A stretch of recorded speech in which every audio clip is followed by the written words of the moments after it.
8 గంటలకు నాకు వాక్యం ఇస్తానన్నారు. మరి దానికి ముందే పీటర్ పాల్ చెప్పాల్సి ఉండే, ఆయనకు సమయం ఇవ్వలేదు. కాబట్టి పీటర్ పాల్ దేవుడు మరి ఒకసారి నిన్ను వాడుకొనుగాక. నాతోటి దయ్యుంచి మత్తయి రాసిన సువార్త, మత్తయి రాసిన సువార్త 11వ అధ్యాయం 2వ వచనం నుంచి 14వ వచనం వరకు ఎవరైనా చదివి సహాయం చేయగలరని.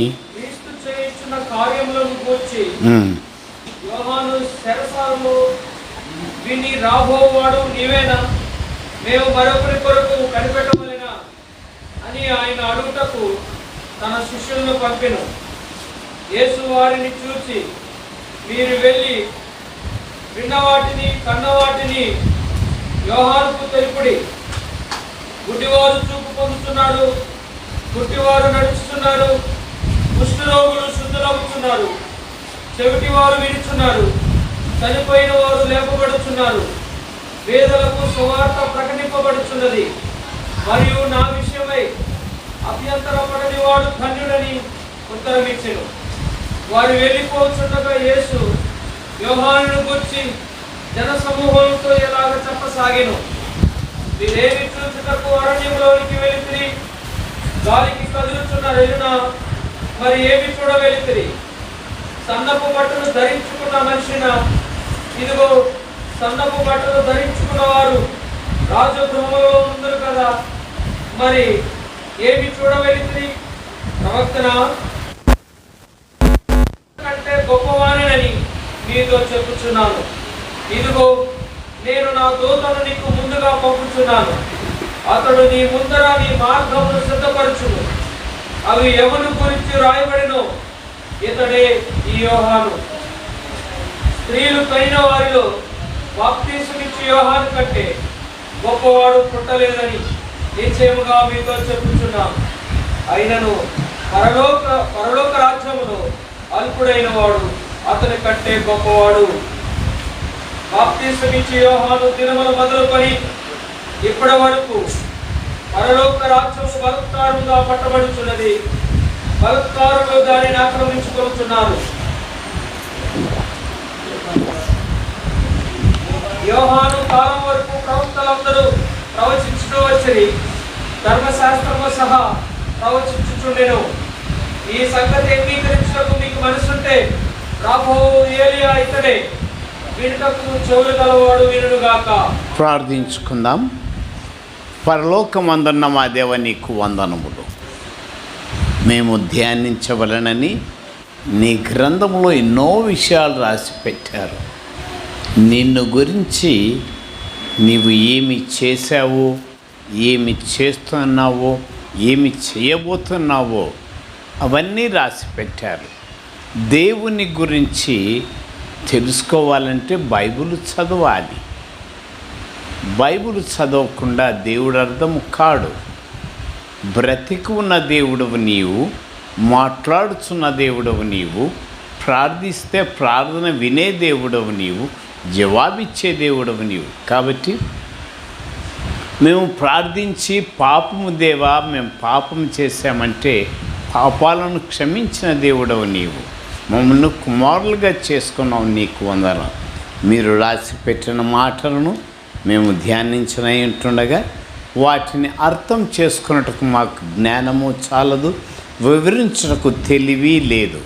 మీ మాటలను మీరే వివరించి మాకు అర్థమయ్యేలాగున చేసి విశ్వాసములో బలపరిచి నమ్మకమైన సాక్షులుగా మీరే వాడుకోమని యేసుక్రీస్తు నామమున వేడుకుంటున్నాను తండ్రి, ఆమేన్. యేసుక్రీస్తు మరి యోహాను ఉన్న స్థలమునకు వచ్చాడు. ఈ యోహాను బాప్తిస్మిచ్చు యోహాను. బాప్తిస్మిచ్చు యోహాను జీవితాన్ని గురించి యేసు ప్రభు కనీసం ఒక 15 వచనాలు మాట్లాడినాడు. ఇంత పెద్దగా మాట్లాడినటువంటి ఏ భక్తుడు లేడు. యేసు ప్రభువే, దేవుడే ఇతన్ని గురించి మాట్లాడతాడు. బైబిల్ అంతటిలో మనం గమనిస్తే ఎవరిని గురించి కూడా దేవుడు, యేసు ప్రభువే తన నోటితో బాప్తిస్మిచ్చి యోహాను గురించి వివరించడం ఎక్కడ చదవలేదు. ఎవరి గురించి యేసు ప్రభు ఇంత వివరంగా మాట్లాడలేదు. మరి యేసు ప్రభు ఏం మాట్లాడాడో మనం ధ్యానించుదాం. గమనించండి, యోహాను రాసిన సువార్త 1వ అధ్యాయం 6వ వచనం కూడా చదవండి. యోహాను రాసిన సువార్త 1వ అధ్యాయం 6వ వచనం.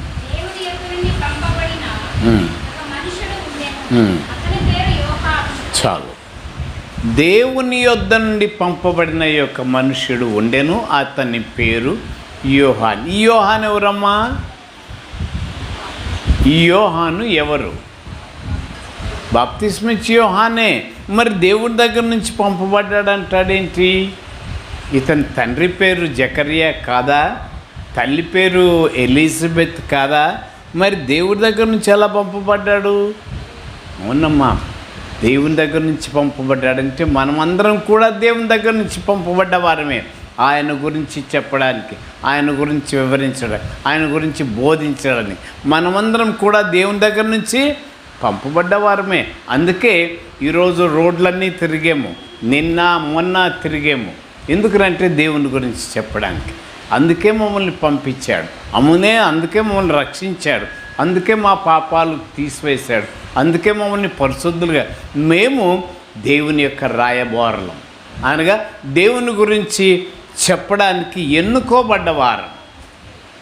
ఆయనే మమ్మల్ని పోషిస్తున్నాడు, ఆదరిస్తున్నాడు, బలపరుస్తున్నాడు, సహాయము చేస్తున్నాడు.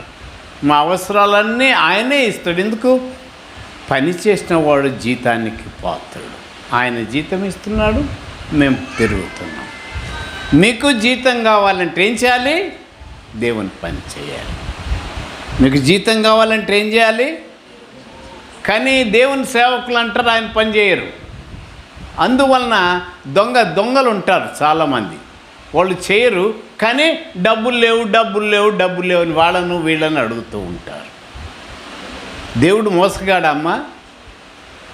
దేవుడు మోసగాడు కాదు. దేవుడు నమ్మదగిన వాడు. నీ జీవితాన్ని, అయ్యా నేను పాపినంటే పాపాలు తీసివేశాడు. ఇక మరి పాపిగా ఉన్నప్పుడే నేను పాపినంటే విన్నాడే. ఇక ఆయన కొడుకైన తర్వాత ప్రార్థన వింటాడు. మరి ఎందుకు అడగరు? ఎందుకు పక్కింట్లో నడితే బాగుంటుంది, వెనకింట్లో నడితే బాగుంటుంది, వీళ్ళని అడిగితే. అందువల్లనే మన క్రైస్తవ బీదవారుగా ఉంటారు. కారణం ఏంటంటే దేవుణ్ణి అడగరు.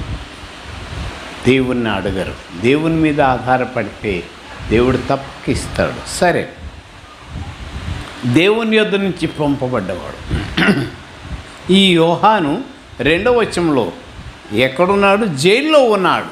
ఎందుకు జైల్లో పడ్డాడు అంటే, చదవాయి 2వ వచనం, 11వ అధ్యాయము 2వ వచనం. క్రీస్తు చేయుచున్న కార్యములను గూర్చి యోహాను చెరసాలలో విని, యేసు రాబోవాడవు నువ్వేనా? మేము ఇంకొకని కొనుక్కు కనిపెట్టవలైనా అన్నాడు. ఈ యోహాను ఎవరో తెలుసా? బాప్తిస్మ ఇచ్చినాడు యేసు ప్రభువుకు బాప్తిస్మ ఇచ్చినాడు. మళ్ళీ ఏమడుగుతున్నాడు? ఏమయ్యా నువ్వేనా వచ్చేది? మేము ఇంకొకరి కొరకు పరలోకం నుంచి నువ్వేనా వచ్చేది, లేకపోతే మేము ఇంకొకరి కోసం చూడాలనా? ఎంత పెద్ద అనుమానం అండి! ఈ అనుమానం రావచ్చా?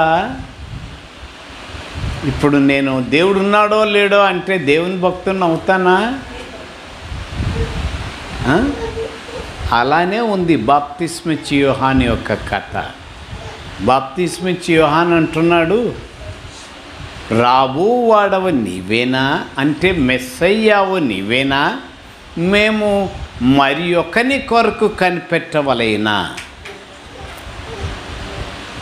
ఎంత విచిత్రమైన మాట. ఈ యోహాను ఎవరో తెలుసా? యేసుక్రీస్తుకు బహు దగ్గర బంధువు, చాలా దగ్గర బంధువు.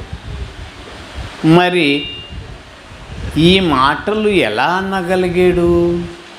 నువ్వేనా రావలసిన వాడివి? నువ్వేనా మేము ఇంకొకటి కోసం చూడాలనా అంటే ఇది విచిత్రమైన మాట. ఈ విచిత్రమైన మాటను మనం ఎలా అర్థం చేసుకోవాలనో చూద్దాం. నాతో దయించి 3వ వచనం చదవయ్యా. 3-4. అవి ఆయనను అడుగుటకు తన శిష్యులను పంపెను. యేసు వారిని చూసి, మీరు వెళ్ళి విన్న వాటిని కన్న వాటిని యోహానుకు తెలుపుడి. మీరు ఏదైతే నా గురించి విన్నారో, ఏదైతే నేను చేసిన పని చూశారో అవన్నీ జైల్లో ఉన్న యోహానుకు చెప్పండి. గుడ్డివారు చూస్తున్నారు, గుడ్డివారు కళ్ళు చూస్తున్నారు, గుడ్డివారు నడుస్తున్నారు, కుష్ఠరోగులు శుద్ధులవుతున్నారు, శుద్ధులవుతున్నారు, చెవిటివారు వినుచున్నారు, చెవిటి వాళ్ళు వింటున్నారు, చనిపోయిన వారు లేపబడి చనిపోయిన వాళ్ళు కూడా లేచినారు. వీధులకు సువార్త ప్రకటింపబడుచున్నది. మరియు చాలయ్యా. మరి ఇన్ని అద్భుతాలు జరుగుతున్నవి. యోహాను చూస్తున్నాడు వీటన్నిటిని, వింటున్నాడు వీటన్నిటిని. జైల్లో ఎందుకు పడ్డాడు అంటే ఆ రాజు హేరోదు, అంటే హేరోదు యేసుప్రభు పుట్టినప్పుడున్న హేరోదు కాదు. ఆయన హేరోద్ ది గ్రేట్, మహా హేరోదు అంటారు ఆయనను. ఆయన చనిపోయాడు, ఆయన కొడుకు రాజ్యం చేస్తున్నాడు. ఇతను ఏం చేసినాడు అంటే తమ్ముని భార్యను ఉంచుకున్నాడు. ఇది తప్పు అని యోహాను గద్దించినాడు. అందువలన అతని మీద పగబట్టి అతన్ని చంపాలని ఆలోచించినాడు. ఆయన చావు దగ్గరకు వచ్చిందని యోహానుకు అర్థమైంది. మరి యేసు వచ్చినాడు కదా, వచ్చి ఏం చేయాలి యేసు? గమనించండి. యెషయా గ్రంథము 61వ అధ్యాయం. యేసు వస్తే ఏం చేస్తాడో మనం చూద్దాం. యెషయా 61:1-2.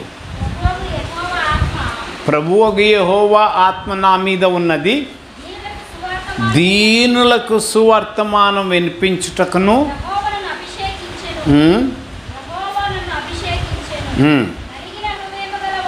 నలిగిన హృదయం గల వారిని, చెరలోనున్న వారికి విడుదల. నేను చెరలో ఉన్నాను. చాలమ్మ తల్లి, నేను చెరలో ఉన్నాను, చెరసాలలో ఉన్నాను. యేసు వస్తే నన్ను విడిపించాలి కదా. మరేం చేస్తున్నాడు? నన్ను హేరోదు చంపబోతున్నాడు. యేసేం పట్టించుకోవటం లేదే. ఈ నువ్వేనా? మేము ఇంకొకరి కొరకు ఎదురు చూడవలేనా అన్నాడు. ఏమా అనుమానం రావడంలో తప్పుందా? ఇప్పుడు యేసు ప్రభు వస్తే ఈ పనులు చెయ్యాలి.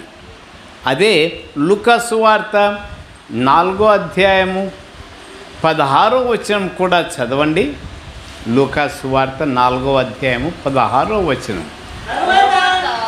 ఆయన తాను పెరిగిన నజరేతుకు వచ్చెను. తన వాడిక చొప్పున విశ్రాంతి దినమందు సమాజ మందిరంలోకి వెళ్ళి చదువుటకై నిలుచుండగా ప్రవక్త అయిన యెషయా గ్రంథము ఆయన చేతికి ఇవ్వబడెను. ఆయన గ్రంథము విప్పగా ప్రభువు ఆత్మ నా మీద ఉన్నది, బీదలకు సువార్త ప్రకటించుటకును దేవుడు నన్ను అభిషేకించెను, జైల్లో ఉన్న వారికి విడుదలను, గుడ్డివారికి చూపును. ఇవన్నీ చేయాలి. మరి యేసు వస్తే ఇవేం చేయట్లేదే. అందువలన యోహానుకు అనుమానం వచ్చింది. యేసు నువ్వేనా రావాల్సింది, లేకపోతే మేము ఇంకొకరి కొరకు ఎదురు చూడవాలేనా అంటే యేసు అన్నాడు, నువ్వు విన్న వాటిని కన్న వాటిని, అనగా ఏదైతే విన్నావో ఏదైతే చూసావో అవన్నీ యోహానుకు చెప్పండి. అప్పుడు యేసు ఇంకా ఏమంటాడు? 5వ వచనం నుంచి చదవండి అయ్యా. మత్తయి 11 గుడ్డివారు చూపు పొందుచున్నారు, ఆ, కుంటివారు 5వ వచనం అమ్మ.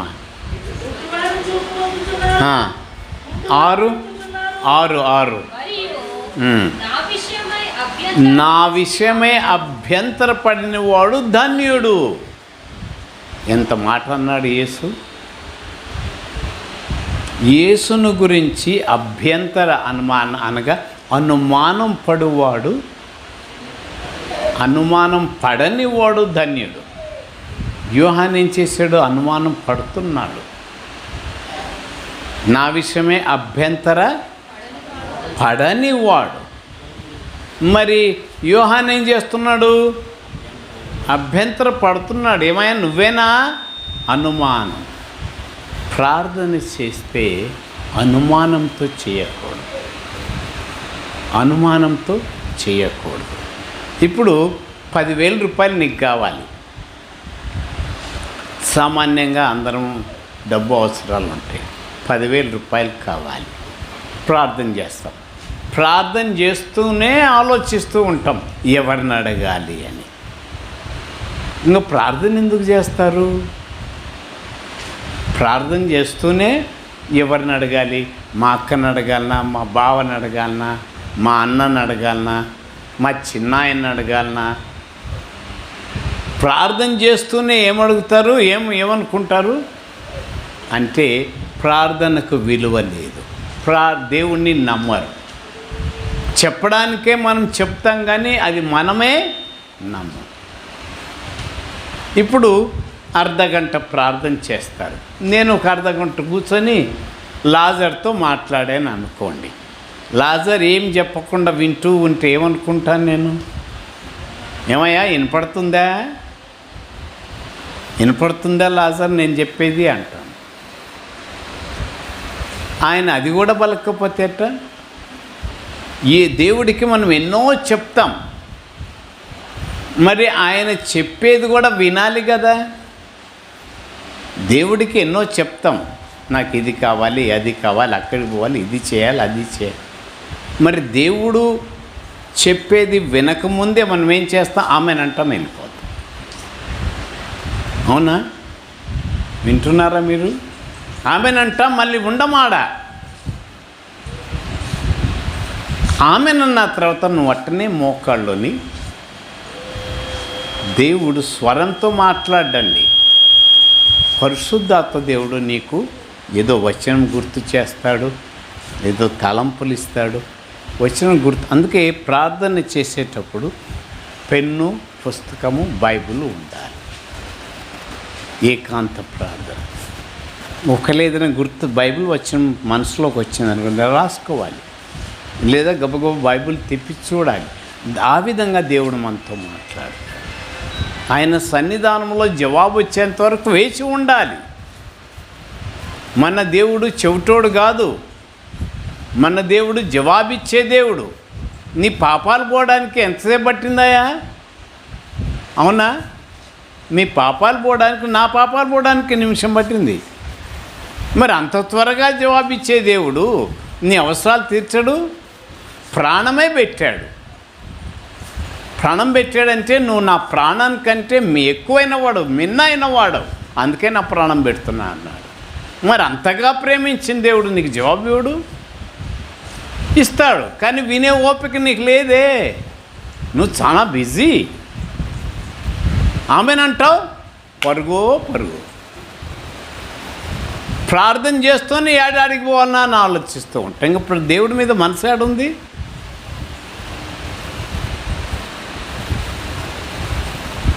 కాబట్టి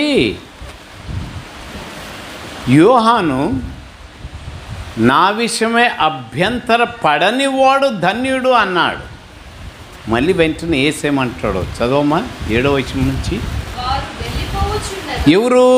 ఎవరు వెళ్ళిపోతున్నారు? యోహాను శిష్యులు యేసుని అడిగి వెళ్ళిపోతున్నారు. అప్పుడు ఏసేమంటాడు చూడండి.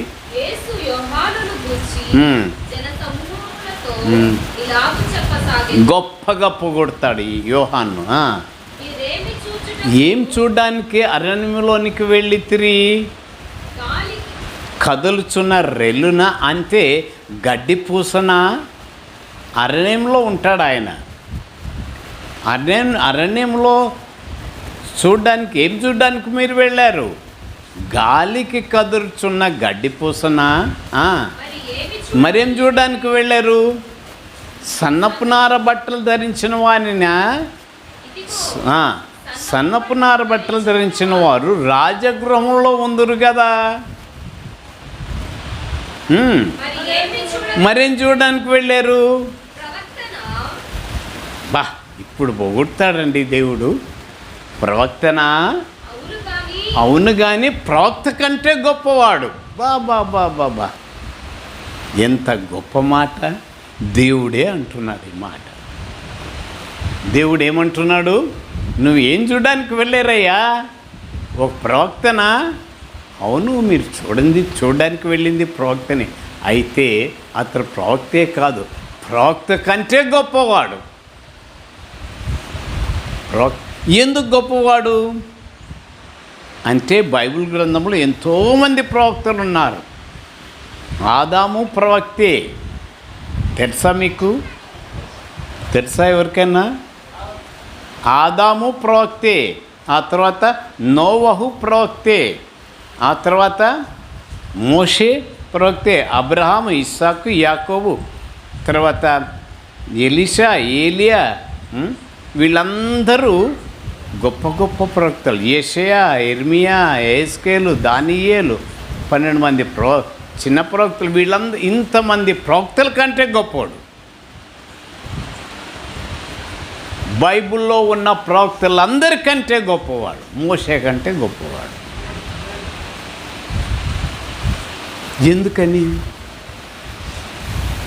ఎందుకు ఈయన అంత గొప్పవాడని దేవుడే అంటున్నాడంటే ఈయన గొప్పతనం ఏమిటి?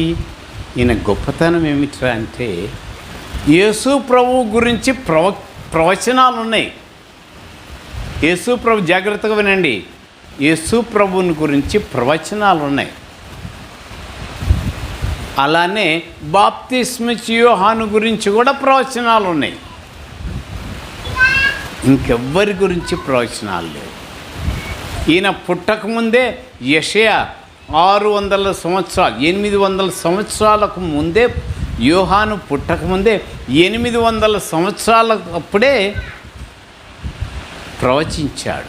40:3 చదవండి. యెషయా 40:3. ఆలకించుడి, అడవిలో ఒకడు ప్రకటించుచున్నాడు. ఎట్లనగా అరణ్యములో యెహోవాకు మార్గము సిద్ధపరచుడి.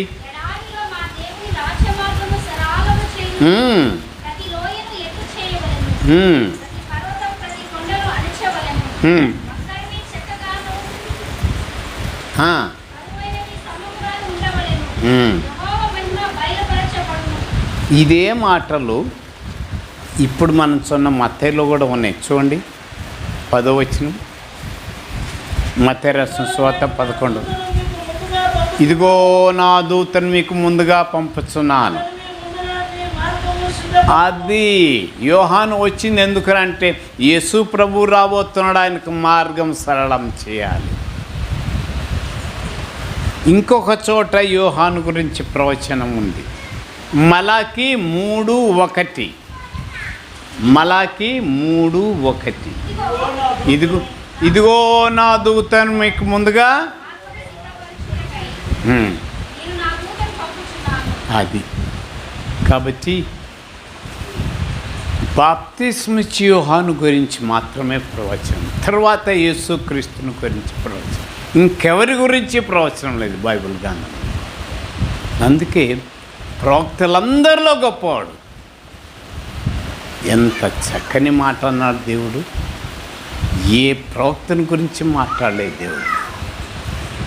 ఇంకా ఎన్నో ఆశ్చర్యకరమైన మాటలు ఇక్కడ నుంచి మర్మాలు ఆరంభమవుతాయి యోహాను జీవితంలో.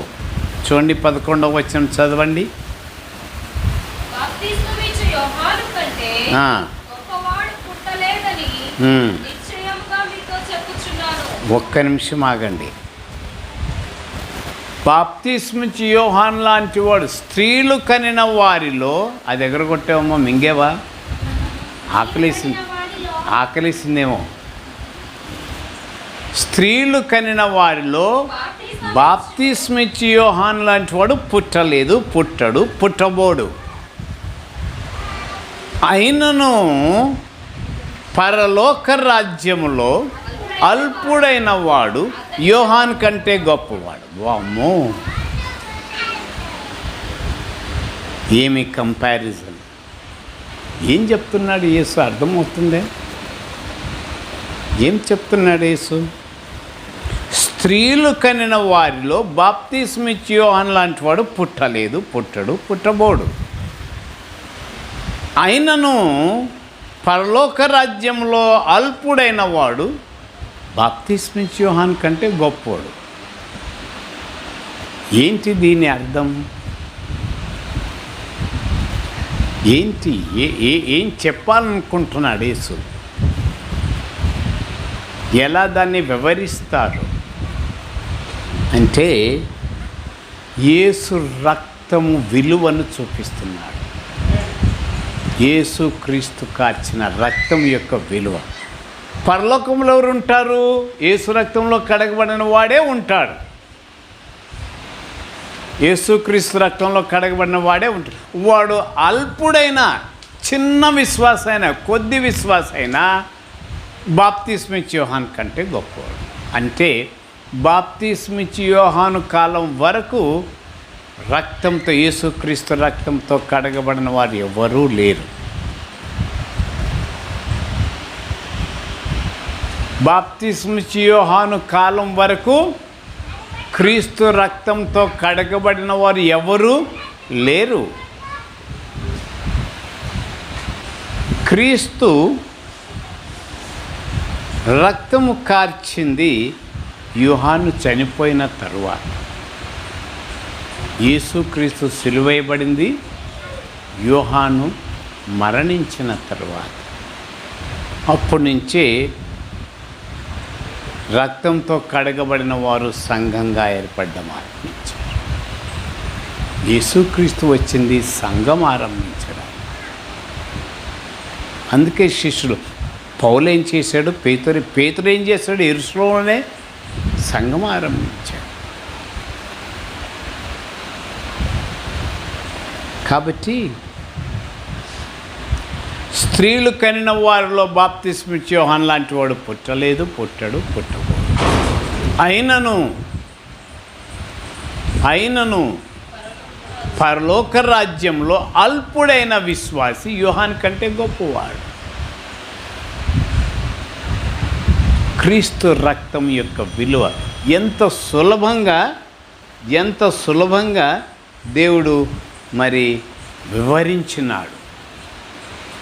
ఒక అత్యున్నత స్థానంలో ఉన్న ప్రవక్తను తీసుకొని అత్యల్పుడైనటువంటి వాడిని పోలుస్తున్నాడు. అత్యున్నత స్థానంలో ఉన్నటువంటి ప్రవక్తను తీసుకొని అత్యల్పుడైనటువంటి వాని విశ్వాసిని తీసుకొని ఇతని కంటే గొప్పవాడు. అంటే క్రీస్తు రక్తం యొక్క విలువ యేసు ప్రభు అలా చూపిస్తున్నాడు. ఆ తర్వాత 12వ వచనం, ఇది ఒక మర్మమే. 4 వచనాలు ఉన్నాయి మర్మాలు దేవుడు యేసు ప్రభు వివరించినవి. బాప్తిస్మిచ్చి యోహాను కాలము దినములు మొదలుకొని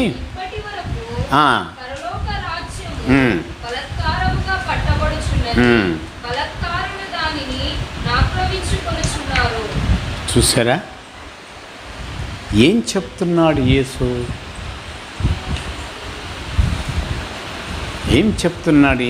ఏం చెప్తున్నాడంటే,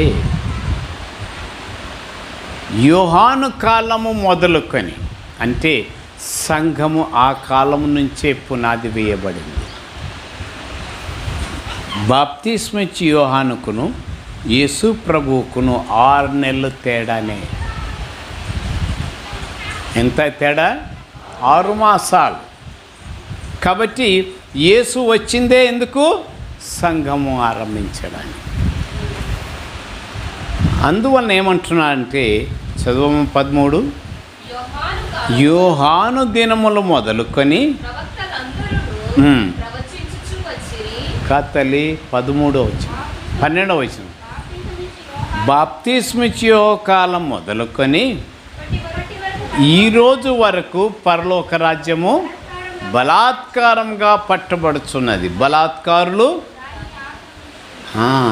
ఏంటి బలాత్కారులు అంటున్నాడు, పట్టుకుంటున్నారు అంటున్నాడు, సంఘంలో ప్రవేశిస్తున్నారు అంటున్నారు. లాజరు సంఘ జీవితంలో కూడా ఇలాంటిది జరిగింది.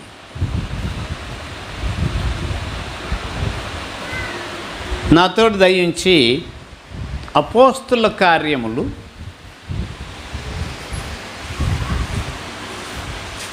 20వ అధ్యాయం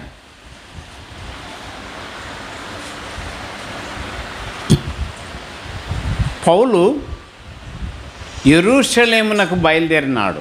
ఆ కాలంలో బస్సు లేవు, కారు లేవు, ఏమీ లేవు. ఒక్కటే మార్గం, పడవ మార్గం. పడవలో పోతూ యెరూషలేమునకు ఎఫెసీ సంఘమున్న ఎఫెసీ పట్టణానికి వచ్చి ఆడ ఓడరేవులో ఆగి సంఘ పెద్దలను పిలిపిస్తాడు. ఎఫెసీ సంఘ పెద్దలు. ఎఫెసీలో పౌలు 3 సంవత్సరాలు బోధిస్తాడు. ఆ సంఘం పెద్దలను పిలిపించి ఏమంటాడో చూడండి, 29-30 వచనాలు. నేను గతించిన తరువాత, మరణించిన తరువాత క్రూరమైన తోడేళ్ళు మీలో ప్రవేశించునని నాకు తెలుసు. వారు సంఘాన్ని కనికరింపరు,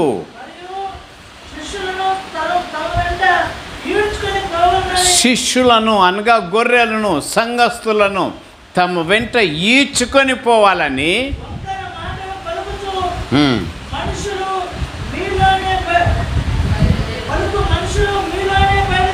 అంటే సంఘంలోనే ఉండి వారు పనిచేస్తారు సంఘాన్ని చీల్చడానికి. నేను ఒక భక్తుడిని ఎరుగుదును, సంఘ కాపరిని. ఆయన భారత్ బైబిల్ కాలేజీ డైరెక్టర్ చదివిన వాళ్ళ సమకాలికుడు. భారత్ బైబిల్ కాలేజీ డైరెక్టరు, ఆ తర్వాత Berean Bible college director Jacob చెల్లి, ఈయన జీవరత్నం బురగ, వాళ్ళ సమకాలికుడు, వాళ్ళతో చదివినటువంటి వాడు. ఈయన బళ్ళారిలో సంఘం ఆరంభించాడు, దగ్గర 300 మంది సంఘం. ఆయన ఒక యవ్వనస్తుడు, వాడి వయసున్న పిల్లవాడినప్పుడు ఒక యవ్వనస్తుని దగ్గర తీశాడు, వాడిని పెంచాడు. మరి తర్వాత వాడికి వాక్యం నేర్పించాడు. పెద్ద అయిన తర్వాత సంఘ పెద్దగా చేశాడు, వానికి పెళ్లి చేశాడు. తరువాత ఆయన కొంతకాలం తర్వాత సంఘంలో ఉన్న వాళ్ళని తీసుకొని సంఘాన్ని చీల్చాడు. పాపం తండ్రిలాగా వాడిని పెంచాడు. ఆ చీలడం చూసి సంఘం హార్ట్ అటాక్తో చనిపోయాడు. సంఘాన్ని చీల్చేవారు ఎక్కడో రారండి. సాతానుడు సంఘం బయట నుండి సంఘాన్ని ఏమీ చేసుకోలేడు, కానీ సంఘంలో ఉన్న వారితోటి సంఘాన్ని చీలుస్తాడు. అది జరిగిందా నీ సంఘంలో? సంఘంలో ఉన్నవారు ఏం చేస్తారు? ఇది మన కులం కాదు, ఇది కాదు, అది కాదు.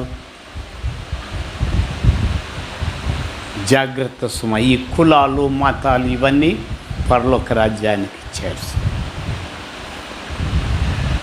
పరలోక రాజ్యాన్ని చేరాలంటే ఒకటే కావాలి. ఏం కావాలి? ప్రభువా, నేను పాపి, నా పాపాలు క్షమించంటే వెంటనే క్షమిస్తాను, నిన్ను పరలోక రాజ్యం తీసుకున్నాను. నువ్వెవరైనా కానీ కాబట్టి మళ్ళీ ఒకసారి చదవండి అయ్యా 29:30. నేను అనగా పౌలు వెళ్ళిపోయిన తరువాత క్రూరమైన తోడేళ్ళు మీలో ప్రవేశించునని నాకు తెలుసు. మందననగా సంఘమును కనికరింపరు. సంఘంలో ఉన్న వారిని ఈడ్చుకొని పోతారు. వాళ్ళు ఎట్లంటే వస్తావా రావా, రాకపోతే 10 మందిని పంపిస్తాడు.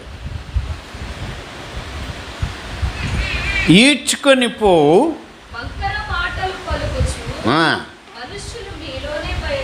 అది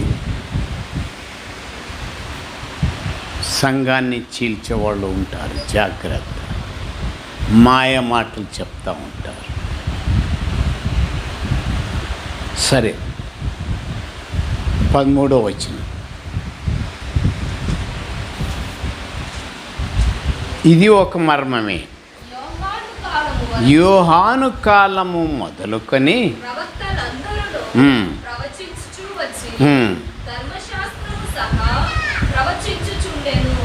ఏం చెప్తున్నాడు యేసు? ఏం చెప్తున్నాడు? మళ్ళీ చదవమ్మా. యోహాను కాలము వరకు అంటే 12వ వచనంలో యోహాను కాలం మొదలుకొని అన్నాడు, ఈరోజు వరకు. ఇప్పుడు యోహాను కాలము వరకు అంటే కొత్త నిబంధన చూపిస్తున్నాడు, పాత నిబంధన చూపిస్తున్నాడు. యోహాను కాలము వరకు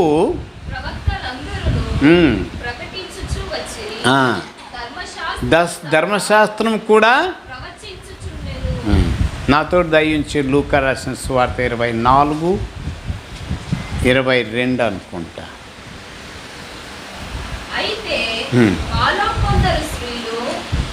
24వ అధ్యాయము 23 లేదా 24.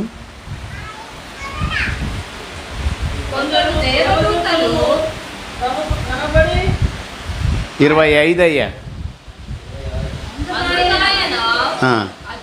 ఈ ఎమ్మాయి పట్టణం పోతున్నటువంటి వారితో మాట్లాడతాడు.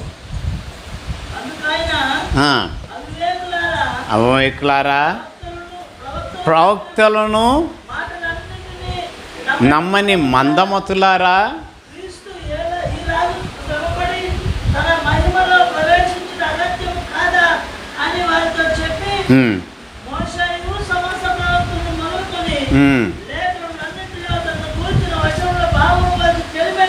అది ఎమ్మాయి పట్టణానికి పోతూ ఉన్నటువంటి 2 భార్యాభర్తలతోటి మాట్లాడతాడు యేసుక్రీస్తు. వాళ్ళు యేసును గుర్తుపట్టలేదు అనగా పరిశుద్ధాత్మ వారి మనోనేత్రములను గుడ్డితనం కలిగించాడు. అందువలన వారితో మాట్లాడుతూ యేసు తన జీవితం ఎలా ఉంటుంది అని మీకు చెప్పిన ప్రవక్తలను, మరి మోషే ధర్మశాస్త్రం అంతా తెలిపిననే మా అర్థము కాని మందమతులారా అంటున్నాడు. ఎప్పుడైతే ఇంకా దాటిపోతున్నట్టు యేసు కనపడినప్పుడయా ఇంట్లోకి రండి అన్నప్పుడు ఇంట్లోనికి వెళ్ళి ఆయన రొట్టె విరిచిన తర్వాత వారి కళ్ళు తెరవబడి, అనగా ఆయన శరీరము ఈ విధంగా విరవబడుతుందని ఎప్పుడైతే చూపించాడో వెంటనే అంతర్ధానమైపోయాడు. 41వ వచనం.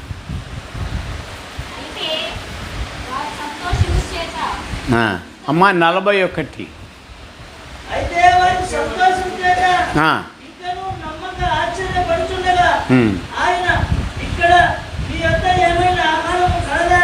ఎన్నో వచనం చదువుతున్నావు? లూకా 24.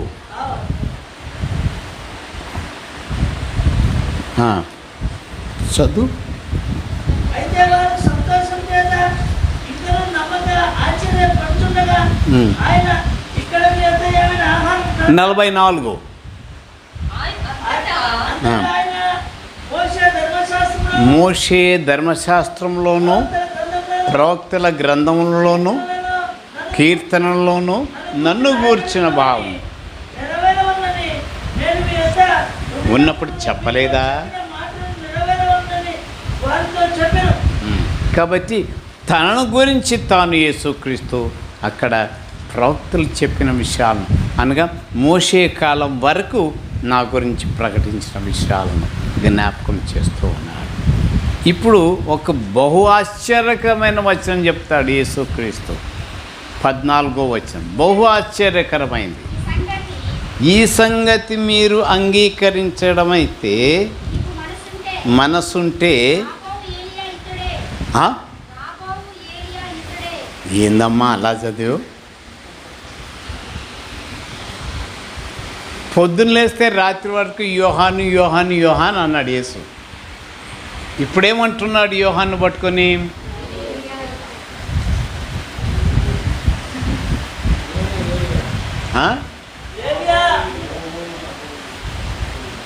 సరిగా చదవండి బైబుల్.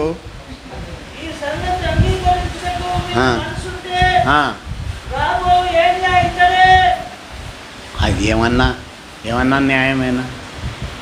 బహుశా యేసుక్రీస్తు మనం కొడుకులం కూతుర్లం కదా జోక్ చేస్తున్నాడేమో. అంతేనా? యేసుక్రీస్తు మనం కొడుకులం కూతుర్లం కదా జోక్ చేస్తున్నాడేమో. యోహాను పట్టుకొని బాప్తిస్మిచ్చి యోహాను పట్టుకొని ఏలియా అంటే ఏమన్నా నమ్మడమేనా? అవునండి, యేసు చెప్పేది 100%. నాతో దయించి లూకా రాసిన సువార్త మొదటి అధ్యాయం 17వ వచనం.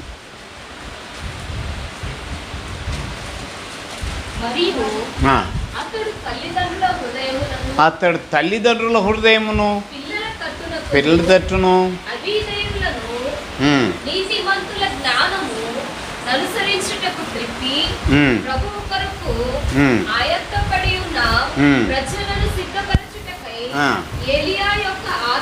ఏలియా యొక్క ఎవరిలో ఉంది? బాప్తిస్మిచ్చి యోహానులో. ఏలియా యొక్క ఆత్మయు శక్తియు గలవాడు. అది యేసుక్రీస్తుకు ముందుగా వెళ్ళు. ఏలియా యొక్క ఆత్మ ఉంది, శక్తి ఉంది. అంతేకాదు ఏలియాలాగా అరణ్యంలో జీవించినాడు. ఏలియాలాగా దుప్పటి గొంగళి వేసుకునేవాడు, నడుమునకు దట్టి కట్టుకునేవాడు, తర్వాత మిడతలు తేనె తినేవాడు. బాప్తిస్మిచ్చి ఈయనకు ఆయనకు వ్యత్యాసం చాలా తక్కువ. రాబో ఏలియా ఇతడే. ఎంత చక్కగా మర్మాలు చెప్తాడండి దేవుడు. అర్థం చేసుకోవడానికి నీ మనసు ఉంటే దేవుడే వివరిస్తాడు.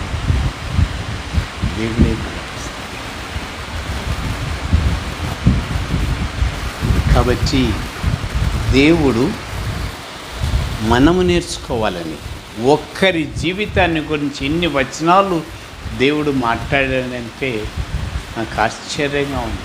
ఇదేమన్యాం ప్రభు, ఇంకా ఏమీ లేనట్టు ఈయనే పట్టుకున్నా అంటే ఈయన అంత గొప్ప వ్యక్తి. బాప్తిస్మిచ్చి యోహాను అంత గొప్ప. బాప్తిస్మిచ్చి యోహాను ఇంకా ఏమంటాడు యేసుని చూడండి ఒకసారి. యోహాను రాసిన సువార్త మొదటి అధ్యాయం. విచిత్రంగా ఉంటాయి యోహాను మాటలు.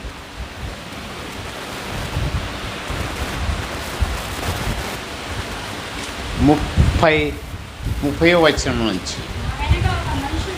నా వెనుక యోహాను మాట్లాడుతున్నాడు. బాప్తిస్మిచ్చి యోహాను, నా వెనుక ఒక మనుషుడు వచ్చుతున్నాడు, అతడు నాకంటే 29 కూడా చదువమ్మా. మరునాడు యోహాను తన వద్దకు యేసు వచ్చట చూసి, ఇదిగో లోక పాపమును మోసుకొని పోయే దేవుని గొర్రె. చాలమ్మా. ఈ మాట ఎందుకన్నాడు యేసు? మన బాప్తిస్మిచ్చి యోహాను ఇదిగో లోక పాపమును మోసుకొని పోయే దేవుని. ఒక చిన్న విషయం అడుగుతాను.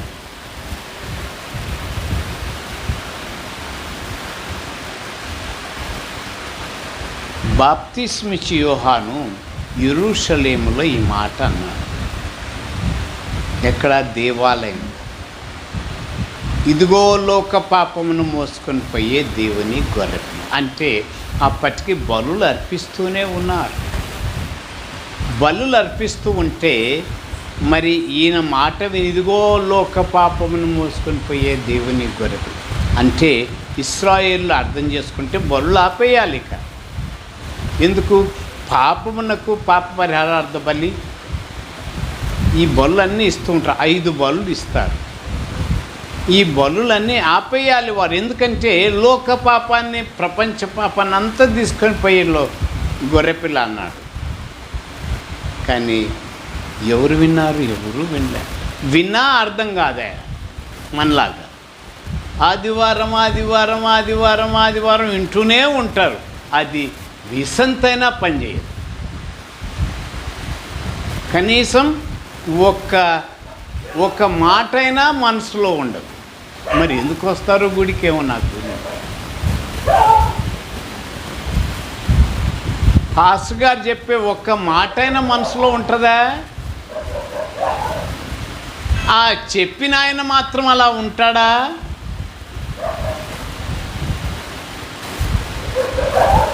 మరి దేశం మారాలంటే ఎలా మారుద్ది? ఎప్పుడొచ్చింది మన దేశానికి? యేసు ప్రభు చనిపోయిన 30 ఏళ్లకు తోమా వచ్చాడు, బర్తలోమయి ఇద్దరు వచ్చారు. ఇద్దరు శిష్యులు యేసు ప్రభు అపోస్తులు ఇద్దరు వచ్చారు భారతదేశానికి. తోమా కలకత్తాకు వచ్చి అక్కడి నుంచి మరి తమిళనాడుకు వచ్చి చెన్నైకి వచ్చి అక్కడ మరణించారు. బర్తలోమయి అనగా నతానియేలు, ఈ 2 పేర్లు అని. నతానియేలు లేదా బర్తలోమయి నార్త్ ఇండియాకు వచ్చి కలకత్తాలో దిగి సముద్రం మీద గుండా వచ్చి కలకత్తా నుంచి బర్మాకు వెళ్ళి, బర్మా నుంచి ఇథియోపియాకు వెళ్ళి అక్కడ మరణించారు. ఇద్దరు వచ్చి చెప్పిన ఆ రోజు ఈ రోజు ఏమీ తేడా లేదు. విన్నవారు మాకేం పట్టిందండి అని. ఇప్పటికీ ఎన్ని వేల సంవత్సరాలు అయిందమ్మా? 2000 సంవత్సరాలు దాటిపోయింది. అయినా భారతదేశంలో క్రైస్తవులు ఎంతమంది రా అంటే 2% నిజమైన క్రైస్తవులు. ఎందుకంటే అందరు దొంగ క్రైస్తవులే. ప్రతి విశ్వాసిని యేసుక్రీస్తు రక్తం పెట్టి కడిగాడా? ఏమ్మా, యేసుక్రీస్తు రక్తంతో మిమ్మల్ని కడిగాడా అనుకుంటున్నారు? కడిగాడా? మరి కాపరికిని మీకు ఉన్న తేడా చెప్తా. తేడా ఏమీ లేదు. కాపరిలో భయపడతారు. కాపరికి ఎంత రక్తం కార్చాడో మీకు అంతే రక్తం కార్చాడు. కాపరి పాపాలు ఎన్ని గడిగాడో మీ పాపాలు అన్నీ గడిగాడు. కాపరికి పరిశుద్ధాత్మ ఇచ్చాడు, మీకు పరిశుద్ధాత్మ ఇచ్చాడు. తలాంతులు వేరు, పరిశుద్ధాత్మ వరాలు వేరు. ఆయనకేమో బోధకుని వరం ఇచ్చాడు, మీకు సంఘంలో పరిచారకులుగా ఇచ్చేవారుగా మరి ఎన్నో కార్యాలు సంఘంలో చేశారు. కాబట్టి మీకు ఆయనకు తేడా ఏంటి? ఏమీ లేదు. పరిశుద్ధాత్మ వరాల్లో తేడా ఉందంతే. కానీ దేవుడు మీ ఎడల చేసినది ఆ సాక్ష్యం మీరు బయట చెప్పాలి. బయట చెప్పనందువల్లనే ఎవరు సంఘానికి రారు. మీ సాక్ష్యం దేవుడు మిమ్మల్ని మార్చాడు కదా. మరి దేవుడు నన్ను మార్చాడని ఇంకొకరికి చెప్పకపోతే ఎవరు వస్తారు? మీరు 20 మంది ఉన్నారు, 20 మంది వెళ్ళి 20 మందికి చెప్పడం ఆరంభించారనుకో, ఒక 6 నెలలకో సంవత్సరానికి ఇంకా 20 మంది వస్తారు. రారా?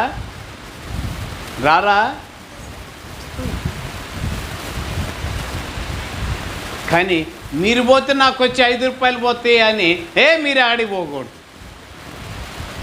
ఈయనే కూర్చొని ఉండాలి.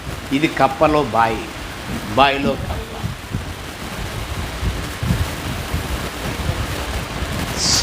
ప్రతి వ్యక్తిని దేవుడు తన పక్కన పెట్టుకాడు. ప్రతి వ్యక్తికి సాక్ష్యం. కాబట్టి సంఘంలో ఉన్న ప్రతి వ్యక్తి ఇంకొకరికి సాక్ష్యం చెప్పాలి. సంఘం ఎందుకు బలపడదు? సంఘం ఎందుకు పెరగదు? పెరుగుద్ది. కాబట్టి ఇశ్రాయేలీలకు బాప్తిస్మిచ్చి యోహాను ప్రకటించాడు. కానీ ఎవరు విన్నారు? ఎవరు విననందువలన చూశాడు 40 సంవత్సరాలు యేసు చనిపోయిన తర్వాత 40 సంవత్సరాలు వేచి ఉన్నారు. ఎవ్వరూ మారలేదు. బలులు అర్పిస్తూనే ఉన్నారు. 40 సంవత్సరాల తర్వాత టైటస్ మహారాజు వచ్చి 70వ సంవత్సరం ముందు దేవాలయమును, హేరోదు కట్టించిన దేవాలయం సర్వసమూల నాశనం చేశాడు. ఒలివ చెట్లన్నీ కొట్టి దేవాలయంలో వేసి తగలబెట్టి కాల్చిపడేశాడు. అప్పుడు ప్రపంచమంతా చెదిరిపోయారు ఇశ్రాయేలు. ఈ రోజుకు ఉన్నారు. మొదటి శతాబ్దంలో దేవాలయము కాల్చివేయబడింది. ఈ రోజు వరకు దేవాలయం లేదు. వినపడుతూ ఉంది కట్టబోతున్నారు అని. కట్టాలి. ఎందుకంటే సాతానుడు ఆ దేవాలయంలో కూర్చోవాలి. దేవాలయం కట్టబడిందంటే సంఘము ఉండదు. ఇక్కడ సంఘం ఎత్తబడి. కాబట్టి యేసు ప్రభు రాక బహు సమీపమైన. ఎప్పుడు వస్తాడు? బహు సమీపంగా ఉంది. ఎందుకంటే దేవాలయం మొదలు పెట్టారంటే సంఘం ఉండకపోదు. ఇక్కడ సంఘం ఆరోపణ. యేసుక్రీస్తు సంఘాన్ని తప్పుకున్నాడు. ఆయన వచ్చి మనం తీసుకో. ఆ విషయం బోధించాలంటే ఇంకో గంట పట్టుద్ది. కాబట్టి బహు సమీపంగా ఉంది సంఘం ఎత్తబడేది. దాన్ని ర్యాప్చర్ అంటారు.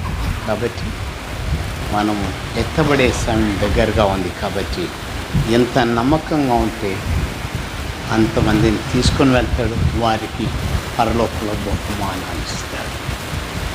నువ్వు నమ్మకస్తుడు అయితే నీకు బహుమానం, లేకపోతే నీ సిగ్గు తీస్తాడు, ఒక మూలలో పడేస్తాడు. దేవుడి వాక్యాన్ని తన మహిమార్థమై దీవించుకుందాం, ప్రార్థించుకుందాం. పరలోకమందున్న మా దేవ, నీకు వందనం నాయనా. ఈ సాయంకాలం మందు మీరు రాసిపెట్టిన మాటలు మేము ధ్యానించడానికి మీ ఆత్మ సహాయం చేశారు. మీరే మాట్లాడారు. నీకు వందనాలు. వినిన వారు అర్థం చేసుకొని నాయన, మరి యోహానులాగా మేము కూడా నీ మార్గమును సరళం చేయాలి. నీ రాక బహు సమీపంగా ఉన్నది. కాబట్టి నీకు నమ్మకంగా, యోహాను ఎంత నమ్మకంగా ఉన్నాడు, అంత నమ్మకస్తులుగా మేము నీ వాక్యమును, మా సాక్ష్యమును వివరించి ప్రజలకు అర్థమయ్యేలాగానే చేసి వారిని నీ యందు నమ్మిక ఉంచి నీ రాజ్యంలో చేరే భాగ్యం దయచేయండి. మా ప్రభును ప్రియ రక్షకుడు, మా నిమిత్తమై తండ్రి యొద్ద ఎల్లవేళ విజ్ఞాపన చేయొచ్చు. మా కొరకే త్వరగా తిరిగి రానయ్యున్న యేసుక్రీస్తు నామమున వేడుకుంటున్నాను తండ్రి. ఆమేన్.